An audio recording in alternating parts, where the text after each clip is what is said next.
Bonjour à tous, on se retrouve pour un nouveau podcast relatif à l'INTJ. Si vous avez bien suivi les dernières vidéos, vous vous rendez compte que je vous avais dit que ce serait l'ENTP Elon Musk à suivre. J'ai toujours ça en tête, vous inquiétez pas. Ça va pas trop traîner, mais en fait, c'est une vidéo qui me demandait une petite préparation par rapport à certaines choses que je voudrais développer sur l'ENTP, à l'instar de ce que j'ai fait sur les vidéos pour l'INTJ et l'INTP. Et j'ai pas forcément eu le temps de rédiger la trame. Donc du coup, là l'idée c'est de faire d'autres podcasts, mais un peu plus faciles à faire pour moi, sur l'INTJ, sur des points en particulier, qui sont intéressants, je pense, si vous avez votre ami qui est INTJ, votre meilleur ami, ou votre petite copine, ou même votre fils. C'est vraiment un podcast qui je pense, est assez intéressant pour tout le monde en fait, pour tous ceux qui ne le sont pas. Et pour justement réhabiliter pour la personne que vous connaissez qui est INTJ, ne pas lui prêter des intentions qui lui sont fausses ou des comportements qu'elle n'a pas mais que vous aurez pompé sur d'autres types qui lui ressemblent. Donc voilà, je vais vous expliquer tout ça en détail. Non, du coup, je commence par dire quelque chose qui semble un peu à l'opposé de ce que certaines personnes pensent. Non, l'INTJ est tout sauf rigide, et si vous pensez ça, c'est que vous n'avez vraiment, mais vraiment rien compris du type. Et donc que vous êtes sur une analyse qui est plutôt sur un STJ ou un ENTJ. Et c'est ce qu'on va voir d'ailleurs pour commencer. Et je vais aussi vous donner des exemples personnels pour montrer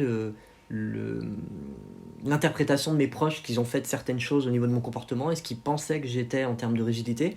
Et dans la réalité, ce que moi j'avais fait pour cette chose-là, qui n'était pas du tout de la rigidité mais de la souplesse, mais n'ayant pas eu cette info, mes proches n'étaient pas au courant du coup pourquoi j'avais cette réponse qui était l'inverse de ce que tous les autres auraient fait dans cette situation, et donc pour eux qui était synonyme de rigidité. On va commencer par quelque chose d'assez simple, qui me semble intéressant. Déjà, si vous connaissez bien le MBTI ou que vous essayez de le comprendre d'une manière réaliste et non pas schématique, biaisé, il faut comprendre via des schémas, justement. Je dis pas trop schématique, justement. Si vous êtes trop schématique, vous n'allez pas comprendre. Si vous comprenez globalement les schémas déjà de base entre les fonctions, les comportements de certains types, et que vous naviguez bien entre chaque, par exemple que le fait qu'un INTJ c'est avant tout un type TJ, donc il y aura des caractéristiques du TJ, que c'est un type N, donc vous allez aussi retrouver des caractéristiques communes à tous les types N, mais que le fait d'être INTJ avec SE va faire qu'au final vous allez trouver chez lui des caractéristiques que vous ne trouverez pas chez les autres types TJ, et en plus parce que son SE est en inférieur avec la dominante qui est NI, donc c'est l'accumulation en fait de tous les points de détail sur un profil qui font que finalement vous avez un caractère unique. Et c'est vrai que chez l'INTJ il y a beaucoup de choses qui s'additionnent, qui ressemblent à d'autres types, mais qui au final ne sont pas vraiment les autres types. Et je pense que clairement le problème de la compréhension de l'INTJ vient de là. Je vais vous l'expliquer d'une manière assez simple. Si vous avez quelques notions MBTI, ce ne sera pas très compliqué à comprendre. Et vous allez voir à quel point finalement on peut être biaisé par notre interprétation d'un type en fonction de ce que nous on interprète et pas forcément des questions que le type en question se pose. Donc on va commencer par ça. Déjà il faut que vous sachiez en premier lieu que l'INTJ c'est vraiment très important. Il mène avec NI, l'intuition introvertie, en première fonction dominante. Et ça veut tout dire. À partir du moment où vous menez avec NI ou NE, pour l'INFJ, l'INTJ, le NFP et le NTP, les 4 intuitifs dominants sur les 16 profils qui existent du MBTI, vous êtes foncièrement quelqu'un d'ouvert d'esprit. Foncièrement, vous l'êtes. Ce serait comme dire qu'une Formule 1, voilà, le gars, il a une F1, mais bon, elle va pas très vite. Si vous avez une F1, vous avez forcément un des véhicules qui va aller plus vite de tous les véhicules qui soient sur le marché, quelle que soit la gamme en face de vous, à part si vous avez une hypercar, vous avez le top du top en termes de puissance. Donc dire après qu'une F1, vous en avez une mais qu'elle n'est pas puissante, ce serait un peu un non-sens en fait, parce qu'elle est faite pour ça, pour avoir la puissance sans compromis. Les 4 intuitifs dominants ont donc l'intuition dominante, l'intuition étant une fonction de perception, ils sont donc avant tout ouverts d'esprit. Ils ne se lèvent pas le matin en devant prendre une décision. Ils collectent des données, c'est vraiment ça l'intuition, et leur cerveau est comme ça tout le temps, que ce soit le NFP, l'INTJ, l'INFJ. Alors après vous allez me dire, oui mais c'est bizarre, l'INTJ il est quand même très affirmé sur ce qu'il dit. Oui, mais parce qu'une fois qu'il a suffisamment collecté les données et qu'il l'a fait depuis pendant 3 mois, alors que vous n'êtes même pas conscient que ça tourne pendant 3 mois sur le sujet dans son cerveau, fatalement qu'au bout d'un moment, il va prendre une décision. Mais vous êtes vraiment spectateur du processus de réflexion de l'INTJ, vous ne le voyez pas. Donc c'est aussi pour ça que souvent, quand il prend la parole, qu'il dit que tout le monde a tort, qu'il vous sort des arguments, des contre-arguments, qu'il clash tout le monde, vous avez l'impression que c'est quelqu'un qui arrive, qui connaît rien et qui va clasher les scientifiques qui sont spécialistes depuis 20 ans. Alors que justement, vous avez en face de vous le meilleur spécialiste pour débusquer justement les choses qui manquent de logique d'un point de vue purement objectif, et aussi les choses qui manquent de sens d'un point de vue de la cohérence. Et ça, je reviendrai dessus. Et c'est une des grosses qualités qu'il partage avec l'INTP. Donc c'est vrai que déjà, il faut comprendre que l'INTJ mène avec NI et ça veut tout dire. On ne peut pas dire par conséquent qu'une personne qui type avec NI est rigide. Et je vais vous expliquer pourquoi. Et non SI en plus. C'est-à-dire que si on compare l'ISTJ, qui a une fonction dominante de perception aussi et donc qui est plutôt ouvert, un ISTJ est plus ferme. Mais ça se comprend, c'est parce qu'il a SI. Et SI, c'est le passé. C'est ce qui a été prouvé dans le passé. Donc quand vous vous retrouvez face à du NE pur, la nouveauté, SI, il a peur. NE, c'est son opposé, c'est son inférieur. Donc il n'est pas à l'aise. Et donc il va utiliser SI. Donc voilà, il y a beaucoup de choses qui s'imbriquent sur ce podcast qui touchent à, finalement sur une question toute bête de oui, l'INTJ est rigide. Bah en fait, non. Et pour vous expliquer pourquoi il n'est pas rigide, il faut naviguer en nuances dans plein de choses qui l'imbriquent dans son profil et qui le résument à lui seul, l'INTJ. Et si vous n'avez pas la nuance de toutes ces connexions entre elles, vous êtes mais totalement à côté de la plaque du type, mais donc vous avez une visualisation du type qui n'existe pas et qui est votre propre visualisation en interne. Donc, il mène avec Annie et non SI. J'ai expliqué qu'SI est un peu plus fermé qu'Annie dans le sens où c'est quand même axé sur la routine, le passé, ce qui a marché, voilà. SI n'aime pas la nouveauté. N'aime pas la nouveauté, c'est le NTP, c'est le NFP, c'est ses opposés. En vieillissant, évidemment, SI se rapproche d'avoir plus de tolérance pour la nouveauté puisqu'il touche son inférieur qui est NE. Mais à la base, SI est quand même assez rigide. On voit bien que si le monde actuel ne sait pas, n'a pas dégénéré en American Nightmare avec les mesures de restriction qu'il y a eu partout dans le monde pour le Covid, c'est bien parce que le monde est rempli de personnes qui ont SI en première et deuxième fonction. Sinon, le monde aurait explosé depuis bien longtemps. Parce que voilà, quand vous avez des gens qui ont SI en 1 et 2, même s'ils ne sont pas d'accord avec quelque chose, ils sont rarement des révolutionnaires. C'est une de leurs qualités, mais c'est aussi leur gros défaut. C'est quand il faut faire la révolution, ils ne seront pas les premiers à la faire. Donc, quand vous voyez un INTJ, l'amalgame, en fait, sur la rigidité, vient d'une chose, c'est que déjà, vous avez un type TJ. Déjà, c'est un type introverti, donc ce à quoi vous avez accès de manière générale sans le connaître en intime, c'est TE. Et cette remarque vaut aussi pour l'ISTJ, puisqu'ils ont les deux fonctions en commun, TE en 2 et FI en 3. Donc l'ISTJ c'est pareil, un ISTJ quand vous allez bosser avec lui, vous allez peu voir FI, parce que vous allez surtout voir TE si vous n'êtes pas intime avec lui. Donc vous allez juger sur un quart de ce qu'il est, en termes de fonctions. Donc fatalement vous êtes à côté de la plaque. Alors qu'il y a des types où vous voyez facilement toutes les fonctions qu'ils ont, quand ils vous parlent, tout est accessible. L'ISTJ c'est pas le cas.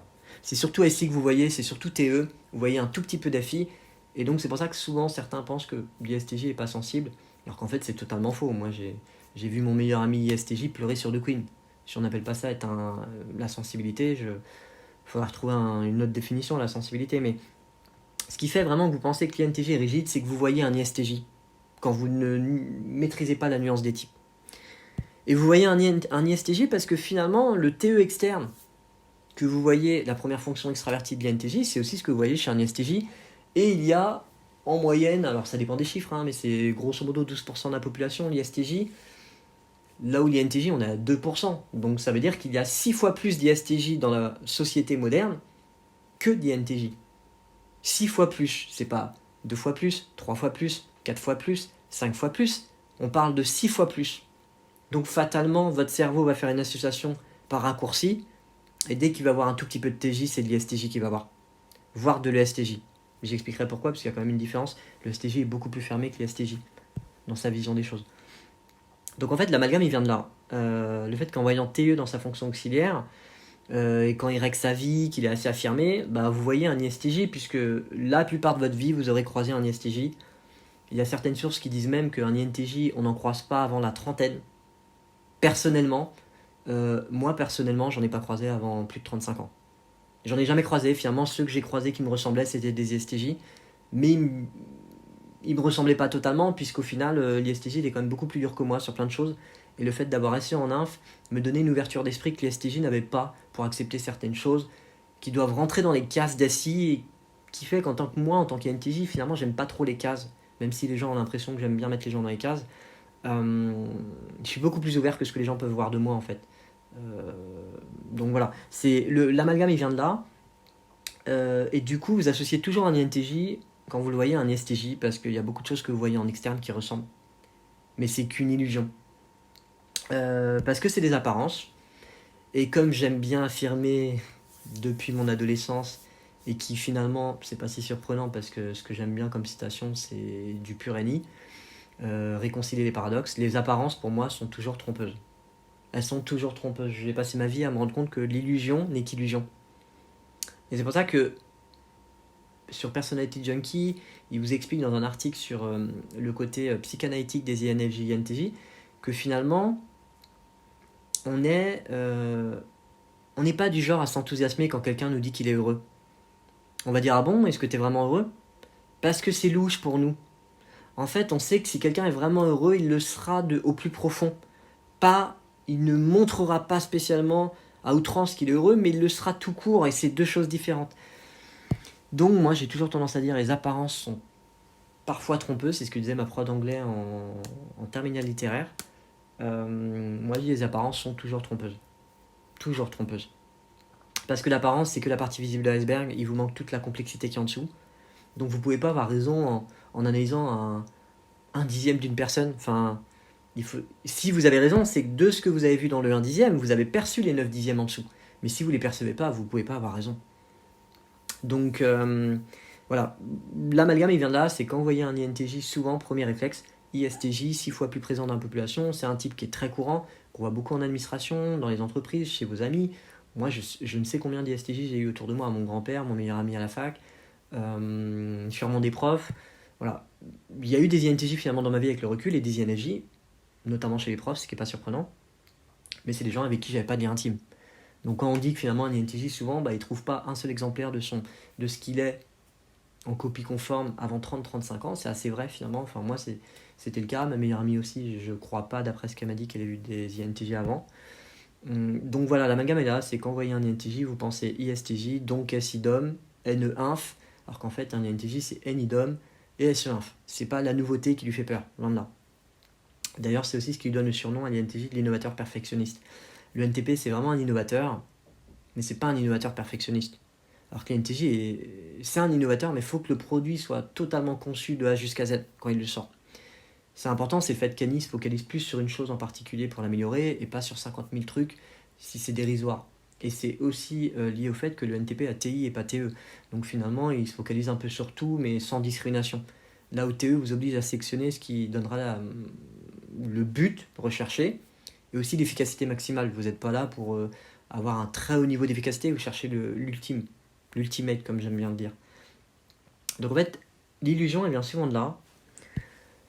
Je vous ai dit, les deux profils sont extrêmement différents parce qu'il y en a un qui a SI en DOM, l'autre qui a SI en DOM et NE en inf, alors que l'autre a NI en DOM et SE en inf. Ça n'a rien à voir en termes d'opposés, on voit bien qu'ils ne sont pas montés pareil. Et en plus, l'ISTJ qui a SI en DOM et NE en inf vénère par-dessus tout et est rassuré par la routine, il la recherche. C'est tellement vrai que Dario Nardi, qui est professeur à la UCLA, je vous en ai déjà parlé dans les podcasts d'avant, qui a fait des travaux avec des électroencéphalogrammes sur les différents types cognitifs pour voir ce qui expliquait les différentes personnalités et les caractéristiques communes des types, s'est rendu compte que l'ISTJ, finalement, il vénère la routine et il la recherche. Et quand il a de la routine, son cerveau est en état de flux. Donc c'est vraiment une différence majeure avec un INTJ.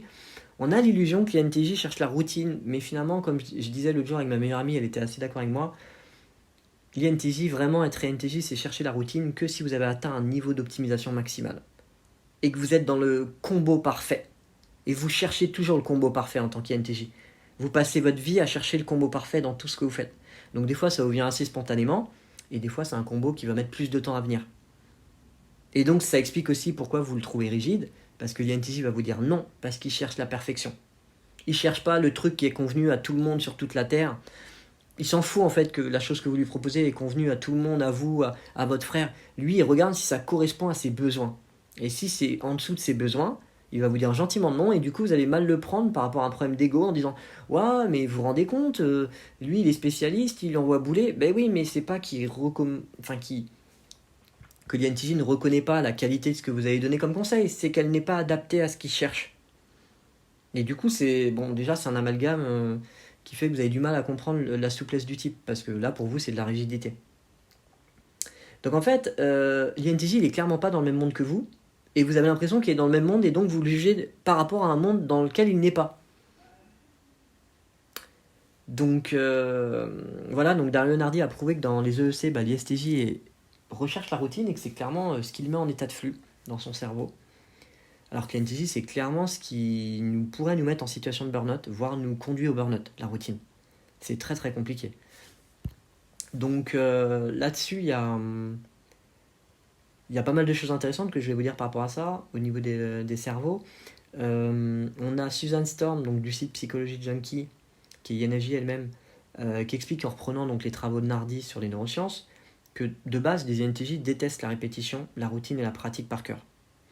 Je vous dis ça, vous allez dire, bah non, moi je connais un INTJ, il est vachement dans la routine quand même, il change pas ses plans. Bah non, en fait, si vous pensez vraiment ça de l'INTJ, c'est que c'est pas un INTJ. Ou alors que vous avez un INTJ en face, mais que vous savez pas pourquoi il est dans une routine. Et vous pensez que c'est parce qu'il veut pas la changer. Autre amalgame. Donc vraiment, elle, c'est ce qu'elle dit. Finalement, Dario Nardi constate que l'INTJ déteste routine, répétition et pratique par cœur. Moi, j'ai jamais su apprendre par cœur. C'est quelque chose que je sais pas faire. Et quand je récitais mes poésies par cœur, j'arrivais pas à les mémoriser. Enfin, j'apprenais par cœur quelque chose, mais je perdais 70% de ce que j'apprenais par cœur. Alors que par contre, si je visualise et j'apprends en mémoire photographique, j'avais toute la page de mon cahier en tête avec les couleurs, les cours, les quadrillages. Enfin voilà, j'ai une mémoire très photographique, comme tous les INTJ et beaucoup d'ASI. Donc, à la différence d'ASI qui par contre peut apprendre par cœur, contrairement à l'INTJ. Donc en tant qu'INTJ, elle continue par rapport aux réflexions de Dario Nardi et les conclusions.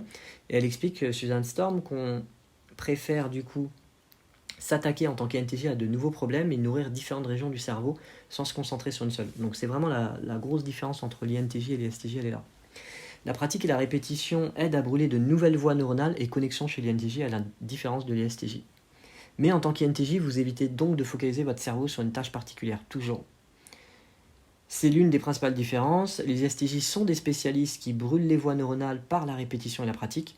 Les INTJ, quant à eux, sont des généralistes qui aiment utiliser de nombreuses parties différentes du cerveau et passer à un nouveau sujet une fois qu'ils ont trouvé quelque chose d'autre. C'est assez vrai.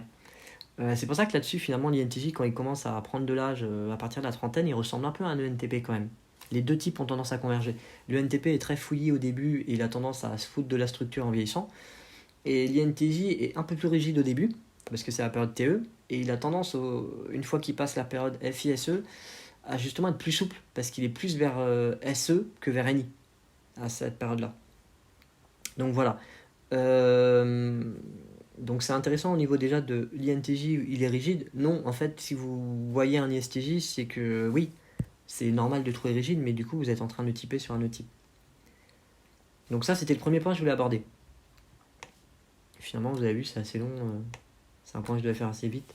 Et en fait, je suis parti un peu dans tous les sens. Merci Annie.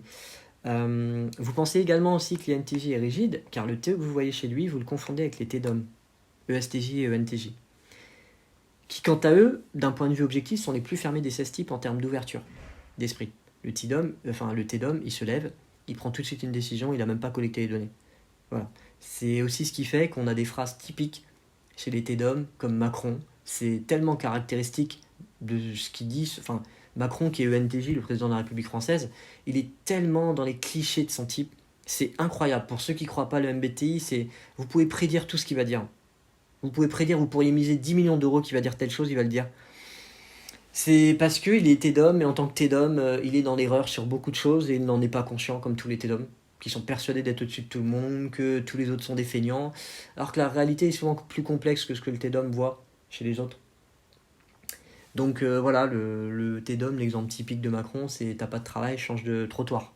Alors après, il va vous dire que c'était une image pour la personne qui lui parlait, que c'était pas forcément changer de trottoir. Mais quelqu'un qui vous dit ça, on peut pas considérer qu'on est face à une personne d'une très grande intelligence, quoi. C'est plus complexe que ça de trouver un boulot. Alors je veux bien de raccourcis, hein, parce qu'il a TE Macron comme moi, donc ça explique qu'il fasse des raccourcis, mais moi-même en tant qu'INTJ, je ne m'aventurerais pas à faire un raccourci aussi grotesque. Bref, donc voilà. Et vous voyez, j'en parlais à une amie qui est INFJ, et son père, qu'elle a eu une semaine chez elle, le STJ, il lui a sorti exactement la même phrase. T'es d'homme aussi, il lui sort, bah oui, en gros, les gens, bon, s'ils n'ont pas de boulot, ils ont qu'à changer de trottoir. Je sais plus si c'est les mots exacts qu'il lui a dit, mais en tout cas, c'est ce qu'elle m'a dit, que vraiment, c'était ce qui lui avait sorti. Voilà, c'est aussi lié au fait que TE en fonction dominante, bah, c'est une fonction de jugement, donc de décision, et donc vous commencez le matin par une fonction de décision sans même avoir collecté de données, c'est après avoir tranché que vous collectez. Donc c'est un peu embêtant. Donc vous pouvez aussi penser que l'INTJ est rigide parce que vous pouvez avoir croisé des ESTJ et des ENTJ et croire qu'en fait l'INTJ est un de ces deux types. Pourquoi ? Parce que l'INTJ comparé à l'ISTJ va donner, d'un point de vue extérieur, il donne un aspect d'avoir beaucoup plus confiance en lui que les autres types. Que le type ESTJ qui est un peu plus conventionnel et on va dire classico-conventionnel dans sa manière de se comporter avec les autres. L'INTJ peut être plus brutal dans sa manière de parler, parce qu'il est plus dans le débat d'idées, donc il ne se sent pas offusqué de dire les choses clairement. Après, on n'a pas forcément envie de brusquer les gens. L'INTJ qui va vous brusquer, c'est soit un INTJ malsain, soit un INTJ qui a de l'autisme en général. Mais un INTJ qui n'a pas d'autisme n'a aucune raison de vous brusquer plus que de rigueur. C'est que le débat, vous allez le trouver dur parce que c'est un débat de NT. Et dès que vous débattez avec un NT, n'importe quel type qui n'est pas de type ST ou NT va trouver le débat difficile parce que vous débattez avec quelqu'un qui est très détaché émotionnellement, bien qu'il ait des émotions. Alors que vous allez être impliqué émotionnellement. Donc voilà, il y a une différence entre le fond et la forme. Mais c'est vrai que vous pouvez penser que l'INTJ est rigide par rapport à ce que je vous ai dit parce que vous voyez un ISTJ ou parce que vous voyez un ESTJ ou un ENTJ TE en DOM, fonction dominante. Donc, il ne faut pas oublier que l'ESTJ et l'ENTJ sont les types les plus fermés des 16 types. Alors que l'ENFP et l'ENTP sont considérés comme les types les plus ouverts des 16 types. Quand on parle d'ouverture, là on parle vraiment du fait d'avoir du mal à trancher, à prendre une décision. Demander à un ENFP, un ENTP de trancher, c'est compliqué pour eux. Parce qu'ils ne sont pas faits pour trancher. Là où le STJ, le NTJ, c'est les managers, parce qu'ils sont faits pour trancher, dire que tout le monde c'est des feignants, et qu'au final, il faut leur donner un coup de pied au cul, parce que sans eux, l'univers, il n'existerait pas. Superman, à côté de l'ESTJ, c'est une merde. Batman, c'est une grosse merde. Wonder Woman, on n'en parle même pas. Iron Man, il a rien fait, parce que le NTJ, il a tout fait. Iron Man, c'est une grosse merde. En gros, c'est ça, le STJ, le NTJ. Donc, c'est Dieu, et tous les autres sont misérables. Voilà. Alors, tous les STJ et NTJ ne pensent pas ça, mais globalement, j'avais encore une discussion avec une amie qui est ESTJ. Quand j'ai vu ce qu'elle m'a sorti sur le Covid, ça faisait flipper quand même, hein, autant au niveau de l'analyse que de l'égoïsme dont elle faisait preuve. Voilà.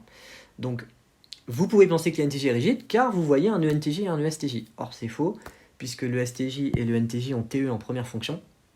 Aucune fonction de perception en se levant le matin, de collecte des données. Alors que l'INTJ a cette fonction une fois qu'il a fait le taf avec Annie et qu'il a collecté suffisamment de données pour se décider. Donc voilà, faut pas se tromper, et c'est là que je vous explique qu'il y a beaucoup de nuances pour comprendre un type, et sur l'INTJ, on est sur un cas assez intéressant, parce que c'est, je pense, le type le plus complexe à comprendre, pour quelqu'un qui ne l'est pas. Tellement il y a de nuances dans notre type. Et tellement vous en croisez pas, et que vous croiserez que des gens qui lui ressemblent partiellement. Donc, lorsque l'INTJ il utilise TE, ce qui fait que vous avez l'impression que c'est le STJ, le NTJ, c'est sa deuxième fonction, mais en tant qu'introverti, vous avez accès qu'à sa deuxième fonction, TESE. Voilà. Alors que le NTJ et le STJ, quand vous voyez TE, c'est une première fonction chez eux. Donc ça n'a rien à voir en termes de positionnement dans la pile fonctionnelle. L'INTJ il utilise TE qu'après avoir passé la moulinette de NI et que NI ait assemblé le grand puzzle. Il prend pas de décision, un INTJ, et il paraît prendre des décisions rapidement. C'est juste parce qu'il est plus rapide que la plupart des gens pour résoudre les problèmes complexes. Il est programmé pour ça, donc vous allez dire, ouais, il a peut-être décidé trop vite là, mais non, mais c'est qu'il a collecté des données que vous n'avez même pas vu passer, l'INTJ, c'est toute la magie d'NE. Donc c'est une collecte de données vraiment importante en temps réel, qui est très rapide, et qui se fait dans un processus très inconscient chez nous. Donc quand on arrive à la partie consciente, les types en face ont du mal à comprendre pourquoi on aurait raison et pas eux. Parce qu'en fait, on a étudié le problème, mais on leur a pas donné toutes les infos du problème qu'ils ont. Donc, TE, c'est une deuxième fonction, mais c'est la première, malheureusement, que vous allez voir chez l'INTJ, et vous n'allez peut-être pas voir NI, donc vous allez l'associer à TDOM, ESTJ, ENTJ. Il est donc percepteur dominant, et comme pas mal de types, il est donc beaucoup plus ouvert qu'un ISTJ, ESTJ, ENTJ. C'est ce qui me fait dire qu'au final, sur les 4 types TJ, l'ISTJ, l'ESTJ, l'ENTJ sont incomparables avec l'INTJ. Et vous allez me dire, ISTJ, ESTJ, normal, parce que c'est SITE. Et SI est un peu plus fermé quand même que NI. Mais pourquoi alors le NTJ, il a NI aussi, et vous me dites que finalement l'INTJ n'a rien à voir avec un ENTJ? Parce que justement le fait que le NTJ commence avec TE fait que son NI est totalement coupé. Il est totalement coupé, il s'en sert très peu. Et vous le voyez avec les types qui sont ESTJ, ENTJ, ils sont dans une surpuissance et un manque de recul sur ce qu'ils font qui est pathologique, quoi, qui est vraiment pathologique. Hein. Donc, oui, l'INTJ, du coup, c'est son collègue, le NTJ, mais il ne partage rien en commun avec lui. Alors que l'ISTJ, le STJ, même si l'ISTJ est beaucoup plus souple qu'un ESTJ, ils ont quand même ce côté rigide, il y a SI, les traditions, faut surtout pas sortir. Ton père il t'a violé, mais c'est ton père, donc en gros, c'est ton père, tu peux pas lui en vouloir. Voilà, ça c'est typique d'une réflexion d'Assi que j'ai entendu. Quelqu'un qui avait ESTJ, SI en 2 et qui disait que c'était pas grave que sa copine soit fait violer par son père. C'est quand même hallucinant. C'est quand même un viol, on s'en fout que ce soit son père ou pas son père. C'est d'autant plus grave que c'est son père. Là, elle lui disait oui, mais tu sais, ton père il est pas parfait, faut le pardonner. Elle confondait tout. Alors que quelqu'un qui vous viole de votre famille, bien sûr que vous pouvez peut-être le pardonner parce que s'il a fait ça, il avait peut-être des raisons, il a des problèmes mentaux, voilà. Mais vous pouvez pas tout excuser non plus. Excuser et pardonner, c'est pas la même chose, quoi. Enfin, et là, on était dans une réflexion typique de quelqu'un qui avait SI en 2. Et voilà. C'est la même chose avec les gens pour le Covid qui vous disent oui, il faut qu'on se fasse vacciner, on en sortira de l'épidémie. Parce que leur SI leur dit que si on se fait vacciner, tout va se régler. Alors que le problème est 10 fois plus complexe que le vaccin. Et d'autant plus que les vaccins qu'on nous vend des vaccins ne sont pas des vaccins puisqu'ils laissent circuler l'épidémie si vous êtes vacciné. Vous vous empêchez pas d'être contaminé et de propager le virus à des amis, vous diminuez juste la propagation de charge virale. Donc au final, c'est pas avec un vaccin comme ça qu'on peut stopper une épidémie, hein, parce que c'est un vaccin qui n'en est pas. Et pourtant, tous les types qu'on a ici sont persuadés que ça va régler le Covid. Non, c'est beaucoup plus complexe que ça. Donc finalement, la rigidité de l'INTJ, premièrement, elle vient de là. C'est que vous avez tendance à croire qu'il est ISTJ, ESTJ ou NTJ. Or, il est ni l'un ni l'autre.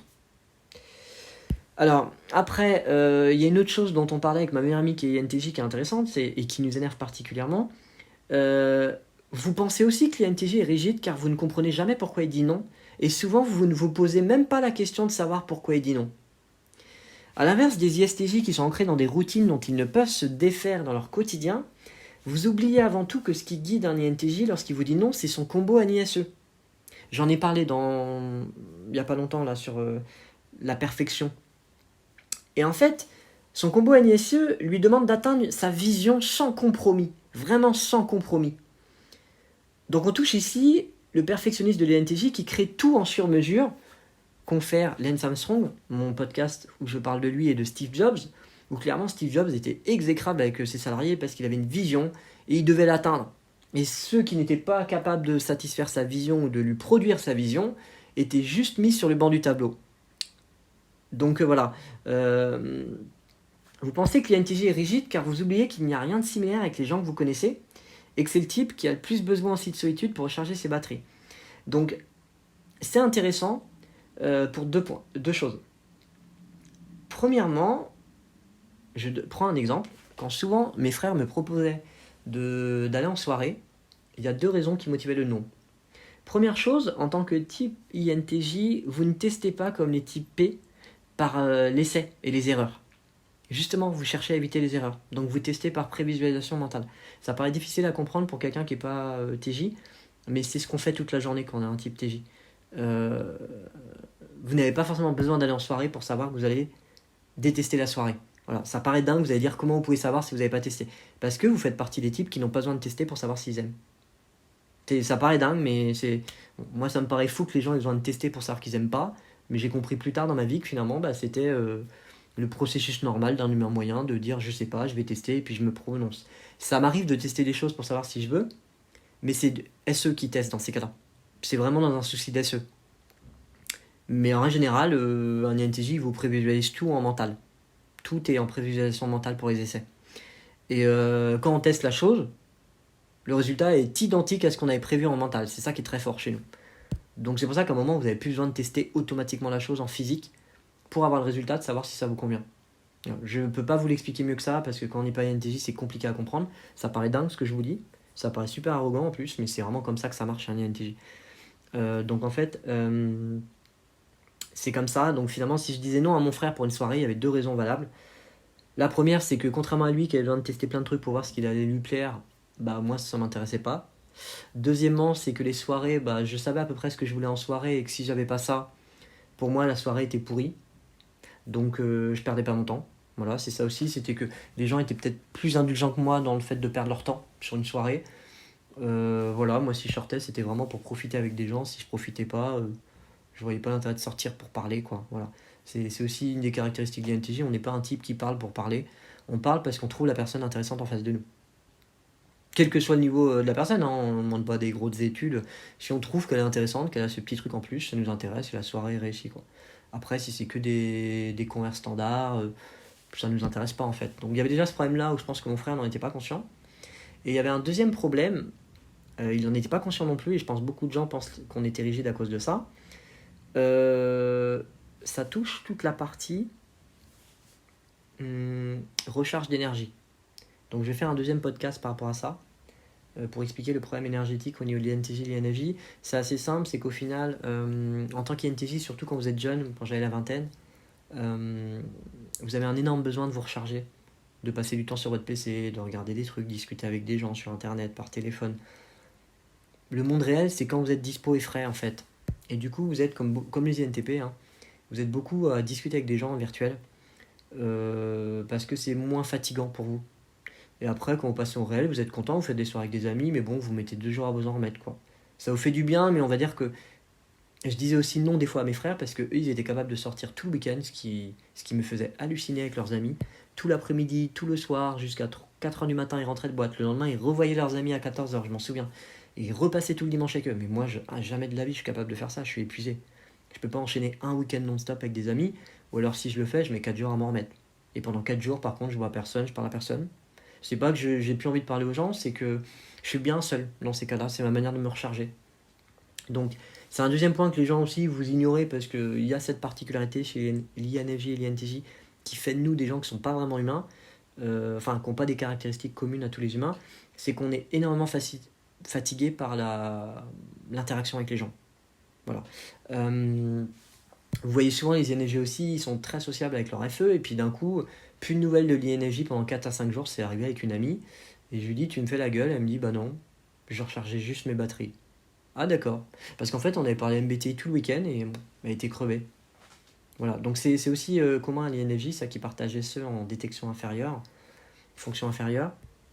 C'est assez chiant parce que je vous cache pas que ça pourrit la vie de l'INTJ quand on est jeune. Moi, je me suis souvent dit, ah bah si je pouvais sortir plus, ce serait cool. Mais en même temps, ça vous coûte une énergie monstre, donc vous sélectionnez vos sorties. Voilà. Voilà. Donc je pense que beaucoup de gens n'ont pas compris quand je leur disais non, non, non. Ils se disaient, t'as vu, il est rigide, il nous dit tout le temps non quand on lui propose une soirée. Oui, mais je vous dis non parce que ça ne correspond pas à ce que je veux et que je sais ce que je veux contrairement à vous. Enfin, je sais ce que je veux pas. J'ai pas besoin de tester pour savoir que oh là là, j'aime pas les cerises. Fallait que je teste. Ah non, je les ai testées une fois et une fois que j'ai testé une fois, je sais que j'aime pas ça, donc je vais pas refaire regoûter des cerises si j'aime pas ça. Donc déjà à ce problème-là, il y a le deuxième problème de la recharge où souvent vous allez me proposer de sortir quand moi j'ai programmé de rester chez moi tranquille. Et sur l'Anne de la Chouette, le blog français sur le MBTI, elle explique à juste titre qu'il y a peu de chances qu'un INTJ, s'il avait prévu de rester seul chez lui, ils vous disent oui, si vous lui proposez de sortir. Ou alors parce qu'il va essayer de sortir pour vous faire plaisir, ça m'arrivait aussi. Mais après, je m'en voulais parce que si je passais une soirée pourrie, bah, je me disais, tu vois, t'aurais dû t'écouter, t'aurais pas dû sortir. Donc voilà. Ça crée l'amalgame, ça crée la rigidité chez l'INTJ. Et du coup, vous oubliez que le perfectionnisme et qui vous dit non parce qu'il ne cherche pas du standard. Donc je vais vous donner 2 exemples par rapport à ça qui sont intéressants. Sur le confinement, mon frère et ma mère étaient surpris que j'ai pris la décision de rentrer chez mes parents le jour même du confinement. Donc 2-3 jours avant, ma mère m'avait contacté pour me demander ce que j'en pensais. J'avais dit non, non, je vais rester sur Paris. J'ai pesé le pour et le contre, il n'y a pas de raison pour l'instant de partir. Et puis le jour du confinement, je voyais que c'était à nouveau les drives saturés, tout le monde qui était en panique. Moi, je déteste quand tout le monde part en panique. Hein, il n'y a rien de plus insupportable pour moi de voir les gens qui font n'importe quoi, qui réfléchissent pas. Et en fait, j'ai vu que ça commençait comme ça, quoi. Donc je me suis dit, oulala, je vais pas supporter ça longtemps. Je préfère rester chez mes parents tranquille, avec le chat, tranquille. Les parents sont dans un coin vraiment calme. Mais moi, j'avais besoin de calme, j'avais surtout pas envie de voir les gens excités autour de moi. Donc voilà. Et j'ai repesé le pour et le contre du coup le matin de l'annonce du confinement en 40 minutes quoi. Et j'ai réfléchi, j'hésitais parce que j'étais pas très bien non plus de partir parce qu'il y a des choses que je voulais faire qui étaient sur Paris et que je peux pas faire chez mes parents. Donc c'est une question de coût compromis. Hein. Donc j'ai réfléchi, voilà, en 40 minutes, j'ai essayé de bien peser le pour et le contre avec mon NISE, d'avoir une vision d'ensemble à court terme, à moyen terme, si le confinement durait 3 mois, s'il durait un mois. Voilà, j'ai fait un calcul intégral d'un coup. Et au bout de 40 minutes, j'ai dit voilà, j'y vais. Bon, j'y vais. Maman, je prends le train, je vais voir ce qu'il y a. Tu peux m'attendre ce soir. Ma mère était extrêmement surprise. Elle me l'a dit la première. Mon frère aussi. Parce qu'il disait waouh, le Thibaut qu'on a connu à 22 ans, il n'aurait jamais fait ça. Bah non, en fait, le Thibaut que vous avez connu à 22 ans, il l'aurait fait. C'est plus facile pour moi de le faire aujourd'hui comme ça. Mais il l'aurait fait quand même. Mais c'est que peut-être extérieurement, je paraissais plus fermé dans la manière de me comporter. Et donc, ils avaient l'impression que j'étais plus rigide. Mais croyez-moi que dans la même situation, j'aurais fait la même chose à 20 ans. C'est juste que quand je disais non, mes parents n'étaient pas conscients que c'était parce que ce qu'ils me proposaient ne me convenait pas.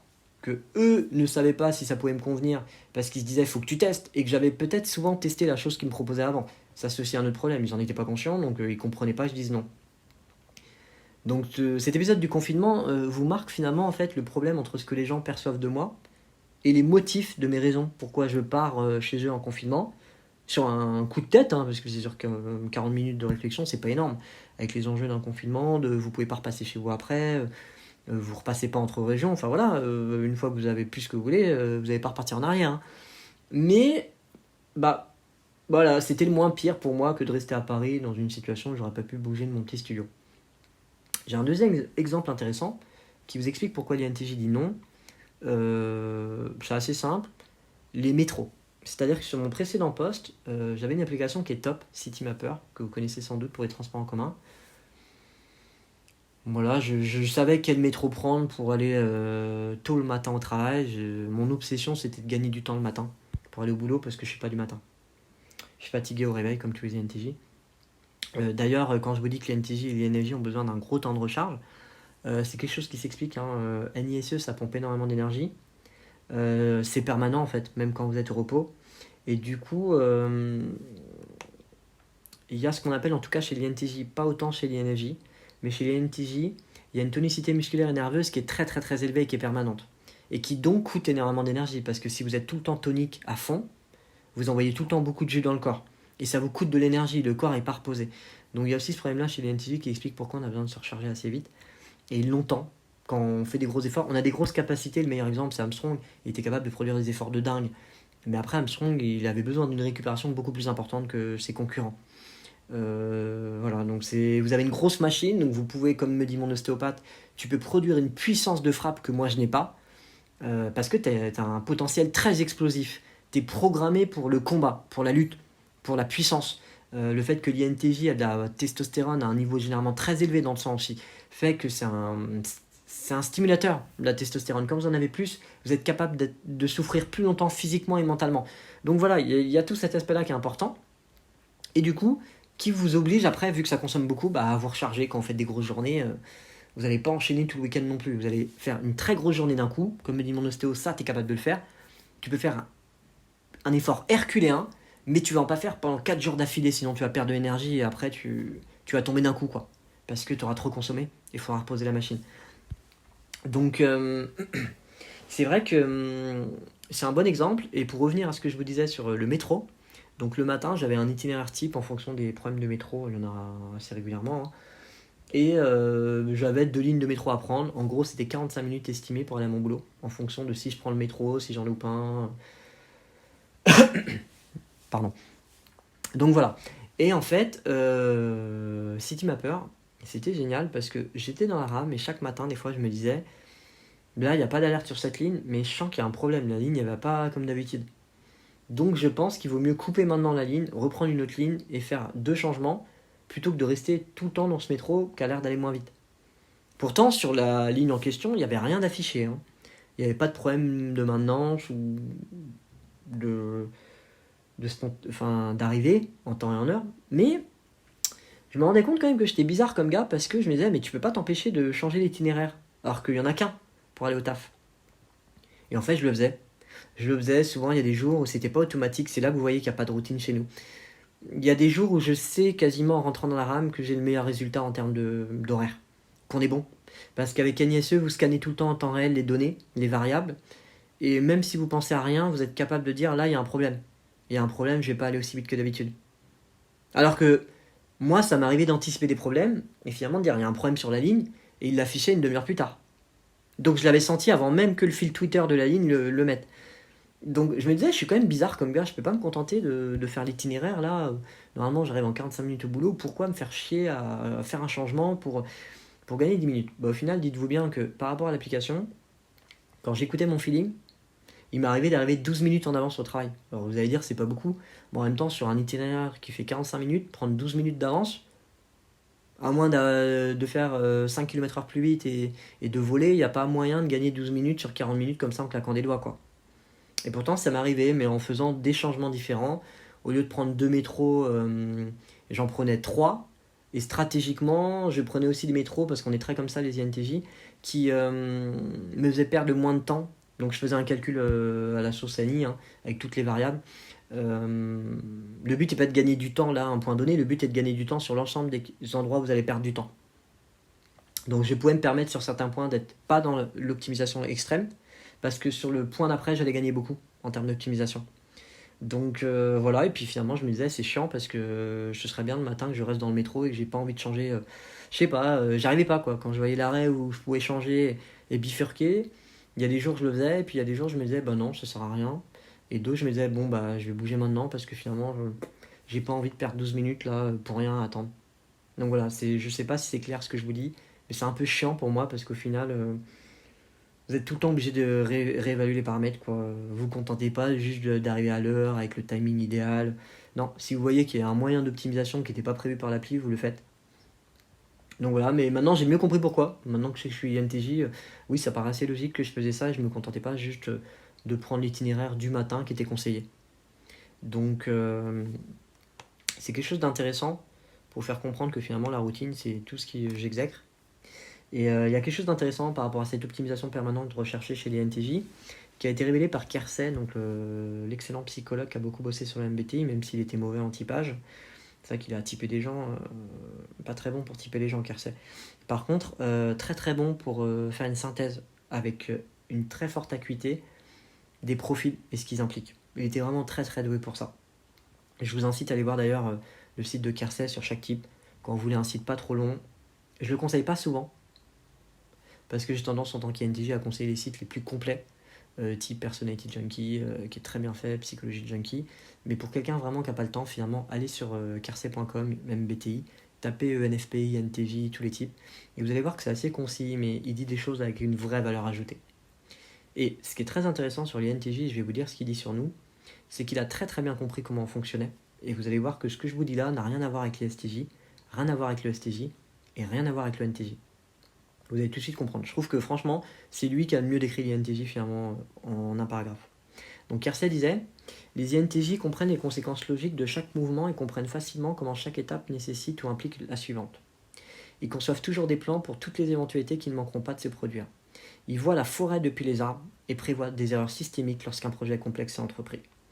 Avec une vision extrêmement objective, ces pragmatistes ne sont pas facilement influencés par l'émotion, l'espoir, la chance ou le hasard. C'est pour ça d'ailleurs que quand vous avez des collègues qui croient à la chance, le hasard ou machin, en tant qu'INTJ, ils vous trouvent assez dur. Parce que vous n'êtes pas là pour croire au hasard. Vous croyez ce qui arrive. Et ANI, c'est prédire ce qui va arriver. Là où NE, c'est envisager toutes les possibilités du monde qui pourrait arriver. C'est une différence majeure entre les deux. Donc il continue, les cerveaux ont toujours en tête un plan A, mais sont toujours prêts à passer au plan B, C ou D si nécessaire. Et voilà, on en revient à ce que je vous ai dit, c'est pour ça que l'INTJ vous dit non et que vous trouvez qu'il est rigide. Parce qu'il a plusieurs plans en tête et il n'a pas qu'un plan binaire. Donc quand vous lui proposez quelque chose, il faut que ça satisfasse son désir d'SE d'optimiser le plan. Et de ne pas le figer et de pouvoir le changer jusqu'à la date limite. Moi, il y a plein de trucs que je prévois et finalement, si vous saviez le nombre de fois où je change le plan dans la journée, même quand je pars en métro, je me dis bon, bah, je vais faire ça, après je vais aligner ça, ça me paraît bien. Et 3 heures plus tard, j'ai totalement réagencé ma journée différemment, alors que ça fait 3 jours que je la réagence tout le temps en fait. Donc ça ressemble beaucoup à l'ENTP. Sauf que bah, chez moi, c'est comme ça quoi. J'ai beau vouloir figer la journée, si SE m'impose de changer l'ordre du jour, il est changé. Et si je dois le faire 7 fois par jour, je le fais 7 fois par jour. J'ai même eu un problème avec mon mémoire de Master 2, où finalement je me rendais compte que plus j'écrivais mon mémoire 5, 6, 7 pages de plus j'arrivais à une compréhension encore différente du sujet, et donc à retoucher vraiment pas par petites touches, mais par des touches entières, tout ce qu'on avait validé avec mon prof INTP. Parce que je pouvais pas me contenter de faire du standard. Parce qu'à chaque fois que j'écrivais du coup le mémoire, je connectais d'autres choses qui, même en ayant réfléchi au sujet, tant que je les écrivais pas, se connectaient pas. Donc INTJ, c'est aussi pour ça qu'on préfère le verbal à l'écrit, c'est qu'on arrive en temps réel à aligner ce qu'on pense. C'est assez magique, enfin moi je trouve ça magique. C'est-à-dire que même si j'arrête une idée avant de la faire, quand je vais la produire, ça va se produire autre chose dans ma tête. Et je vais pouvoir optimiser comme un puzzle très spontanément la chose, comme je ne l'avais pas fait 2 heures plus tôt. Donc le processus est toujours en cours, et c'est pour ça du coup que l'INTJ vous dit non. Parce que tu as un plan A, comme dit Kersey, mais on est toujours prêt à placer au plan B, C, D. Et vous allez nous bloquer notre plan B, C, D. Or, il faut toujours qu'on ait ces plans-là en tête. On veut avoir des possibilités quand on est INTJ, ne pas rester enfermé. Donc voilà, l'ordre n'est jamais arbitraire, termine Kersey. Chaque pièce doit avoir une intention stratégique délibérée si elle doit être incluse dans la conception principale. Autre argument qui explique pourquoi l'INTJ vous dit non. Vous lui proposez une pièce intéressante, c'est bien, mais elle n'a pas la bonne place dans l'échiquier, donc il vous dit non. Ça ne veut pas dire que c'est nul, ça veut dire que vous lui proposez une pièce qui est pas alignée là où il faut.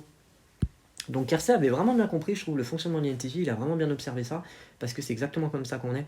Les plans ne sont jamais gravés dans le marbre, car ils sont toujours sujets à amélioration. Et ça explique pourquoi on vous dit non. Les cerveaux ne sont pas concernés par les idées pour leur propre bien, mais plutôt par les idées et leur utilité dans la réalité. Donc ça, je pense, c'est quelque chose de génial que Kersey avait compris chez les INTJ. Et voilà, et c'est quand même magique, il a quand même super bien cerné les comportements et ce qu'ils impliquaient chez nous en termes de choix. Donc voilà, je vous ai dit, le mémoire, ça a été une horreur pour moi de le rédiger parce que finalement, par rapport à ce qu'on avait validé avec mon prof INTP sur le plan, je me rendais compte qu'il y a plein de choses que je liais finalement. Je sais pas comment vous expliquer ça, mais une fois que je le lisais, j'ai une amie qui a eu NFJ, donc qui a ENI en 2, alors que moi je l'ai en 1. Et c'est pareil, elle me disait qu'au fur et à mesure qu'elle écrivait son mémoire, elle retraçait d'autres lignes. Constamment, elle était en train de réinventer son mémoire chaque jour. Parce que ENI, c'est ça, c'est connecter l'idée principale à toutes les autres idées. Donc quand vous êtes en rédaction, du coup, vous ne pouvez pas faire du standard. Si vous faites du standard, c'est que vous avez SI. Et là, vous allez pouvoir rédiger le mémoire en disant voilà, il y a ça, il y a ça. Et je me rendais compte que pour mon mémoire, j'étais incapable de me contenter du juste, quoi. Je me disais oui, c'était très bien de partir sur cette idée-là, de la développer comme ça, mais une fois que vous êtes dedans avec Annie vous dit non, non, de toute façon, tu vas pas faire ça, tu vas faire autre chose, et vous pouvez pas vous en empêcher. C'est ça qui est ouf. C'est que vous ne pouvez pas vous en empêcher, quoi. Vous pouvez pas dire ok, je reste chez moi, j'arrête de rédiger ça, ça va me prendre 2 semaines de plus. Bah non, vous êtes obligé de le faire, et c'est pour ça que ça peut être chiant d'être INTJ. Il n'y a pas que des avantages, il y a même beaucoup d'inconvénients au quotidien, je vous assure. Sur Personality Junkie, sur le MBTI, l'INTJ, il explique lui-même qu'il a connu un INTJ qui avait mis 2 semaines à résoudre un problème dans la boîte mail, qui était imperceptible pour la plupart de ses collègues, et qui en plus coûtait 10 minutes par jour. Mais le fait d'avoir ce problème tout le temps qui se répercutait tout le temps sans que personne n'ait réglé, bah son pote INTJ il a mis 2 semaines à le régler tout seul, alors que c'était un problème marginal en fait. Mais parce que ça l'a saoulé. Ça le saoulait tous les jours de se retrouver face à ce truc-là qui n'était pas réglé pour être tranquille. Donc voilà, être INTJ c'est aussi ça, c'est pas forcément très drôle. Je vais terminer pour illustrer avec précision pourquoi on n'est pas rigide, des choses un peu plus factuelles qui reprennent ce que j'ai dit là de manière un peu en puzzle, mais qui vont le reprendre d'une manière un peu plus concise. Voilà. Donc c'est sur Personality Junkie, donc sur l'INTJ, il explique le fait que les INTJ, comme je vous ai dit au début, mènent avec Annie plutôt que TE, jette également un doute sur les perceptions qu'on aurait selon lesquelles ils sont excessivement têtus et fermés d'esprit. De telles perceptions sont généralement enracinées dans l'observation de la deuxième fonction de l'INTJ TE, mais parce que la fermeture et TE n'est pas leur fonction typique et préférée, c'est leur deuxième, nous devons faire attention à ne pas confondre la présentation externe des INTJ TE avec leur réalité interne NI. Ils sont beaucoup plus ouverts vers l'intérieur qu'ils ne peuvent sembler vers l'extérieur. Donc ça, je vous l'ai expliqué durant tout le podcast, et c'est un point intéressant. Il continue avec quelque chose d'intéressant, je trouve, parce que les INTJ extravertissent leur jugement, donc il parle de TE. D'autres supposent généralement à tort qu'ils sont des individus de gravité. Cela passe à côté du fait qu'ils sont récepteurs dominants, donc NI, percepteur dominant, et ce qui les rend donc beaucoup plus faciles à vivre avec une fonction de perception dominante, voire ludique, que la plupart des types le pensent. Il continue et il dit « J'ai connu certains INTJ qui commencent chaque jour par de la comédie, rattraper leur retard sur les dernières publications sur le site web 9gag, et c'est l'une des raisons pour laquelle la théorie des types est importante. Elle vous met en évidence différentes différences de type interne, d'introversion, et de type externe, qui pourraient être négligées dans la compréhension de l'individu. » Après, ce qui est intéressant, c'est de savoir qu'il continue plus loin dans d'autres articles sur les INTJ, en disant que bien que les INTJ soient perçus comme des types très rationnels, notre fonction dominante est en fait l'intuition introvertie, et cela suggère qu'on est beaucoup plus réceptif qu'on nous accorde en crédit. Notre premier but n'est donc pas de définir ou d'imposer de l'ordre aux choses, ça c'est TE, mais de s'accorder aux idées de notre intuition. Ce que l'intuition offre aux INTJ, c'est une compréhension de la situation holistique dans son ensemble, ainsi que la façon dont cette vue d'ensemble se répercute sur un problème ou une situation. Et là, on est donc sur l'axe NITE, clairement. Leur intuition fonctionne comme un entonnoir, elle commence par une large borne d'information, à partir de laquelle elle peut ensuite extraire une vision convergente, une réponse appropriée à un contexte ou un problème spécifique. Il continue avec quelque chose d'intéressant, pour aller plus loin dans la compréhension des INTJ. Une autre conséquence de la perception de la domination des INTJ est leur tendance à être passifs. Des types plus proactifs tels que les INTJ peuvent les considérer comme paresseux ou apathiques. Mais appeler un INTJ paresseux, c'est manquer le point de ce que signifie être un percepteur dominant, à savoir, puisque le travail premier d'un INTJ est de percevoir avec ANI et de collecter des données plutôt que de juger ou d'agir avec TE, son fonctionnement le plus authentique est donc ANI. En effet, la raison pour laquelle il continue, les théories, les idées des INTJ sont souvent supérieures au reste de la population et qu'elles ne forcent jamais les choses. Ils permettent constamment à leur intuition ANI de recueillir et de synthétiser toutes les informations autour d'eux, essentielles et pertinentes, avant seulement de tirer des conclusions. Encore une fois, il continue, d'autres peuvent être aveuglés à cette réalité s'ils se concentrent exclusivement sur la présentation externe des INTJ. Là, je vais continuer pour mettre un peu plus de précision pour la fin de ce podcast et pousser un peu plus la nuance. Il explique aussi dans un article très intéressant la différence entre les types jugement et P, et l'illusion entre ce que vous percevez de quelqu'un si vous voyez une fonction d'abord extravertie ou introvertie. Sur les types IJ, il explique assez facilement, vous allez voir que finalement le type IP est beaucoup plus fermé qu'un type IJ de base. Et il explique ça pourquoi. Les IJ sont un mélange de caractéristiques JP. Extérieurement, c'est vrai qu'ils ressemblent à des juges, parce que les STJ et les NTJ, vous voyez TE. Ils peuvent être affirmatifs, avisés, et même ressembler à des EJ, type ENTJ. Mais comme leur fonction dominante est une fonction de perception, donc NI ou SI, ce sont des percepteurs intérieurs. En effet, ils sont percepteurs dominants, et en réalité, les IJ sont donc beaucoup moins graves fermés, ou des juges, qu'ils ne peuvent paraître extérieurement. Alors que les IP, à l'inverse, contrôlent intérieurement, le monde intérieur des IJ est caractérisé par l'ouverture et la permission. En supposant qu'ils ne sont pas contraints par des obligations extérieures, les IJ ne sont pas enclins à s'imposer des règles ou des ordres du jour. Contrairement aux IP qui commencent la journée avec un état d'esprit de jugement, fonction de jugement dominante, là où les NTJ et les STJ ont une fonction de perception dominante, donc c'est TIFI pour les IP, les IJ préfèrent, eux, une approche plus tranquille et perceptive, NI ou SI, permettant ensuite à leur processus de jugement FE ou TE d'émerger de manière organique ou spontanée. Par conséquent, lorsqu'il s'agit de lancer le processus de jugement, les IJ peuvent tergiverser aussi longtemps que les EP, type ENTP, ENFP. Et ça, c'est lié aussi au perfectionnisme chez les INJ et les INTJ. On a tendance, une fois qu'on prend une décision, à ne pas vouloir se planter. Donc à prendre suffisamment de temps. Une fois que leur processus de jugement est lancé, cependant, les IJ, là, commencent à ressembler davantage à des types de jugement. Évidemment, ils peuvent par exemple se sentir obligés d'écrire un article de blog, de composer une chanson, de résoudre un problème. Alors que la transition des IP de leur fonction dominante à leur auxiliaire est une divergente croissante, les IJ sont davantage orientés vers un point unique.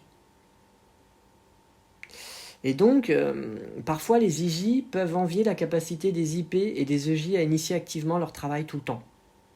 Bien que les IJ et les EP aiment percevoir, percepteurs dominants, il y a des choses où ils aimeraient faire quelque chose, mais finissent par se sentir frustrés, en raison d'une motivation insuffisante pour engager le processus de jugement. Donc voilà, et il termine par quelque chose d'intéressant entre les types pour vraiment vous montrer que tout est dans la nuance. Cependant, l'un des points forts de l'approche des IJ est son souci de précision, puisqu'ils n'ont pas le même besoin de fermeture que les types IP. Ils sont moins enclins à tirer des conclusions intérieures. Ils privilégient la précision à la rapidité, la qualité à la quantité.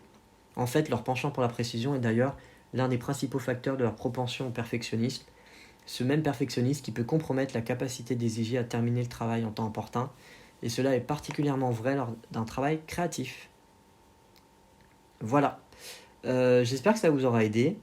Le podcast était très long. Finalement, vous voyez que ça tourne, que tout est interconnecté, tout est lié, et d'une idée par une autre, et qu'au final, on ne peut rien comprendre d'un type si on ne comprend pas l'interconnexion. Voilà. J'espère que ça vous aura intéressé.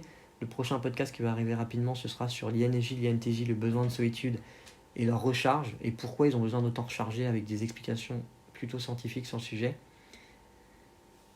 Je vous retrouve pour un nouveau podcast bientôt, et j'espère que du coup ça vous aura permis de mieux cerner en détail l'INTJ.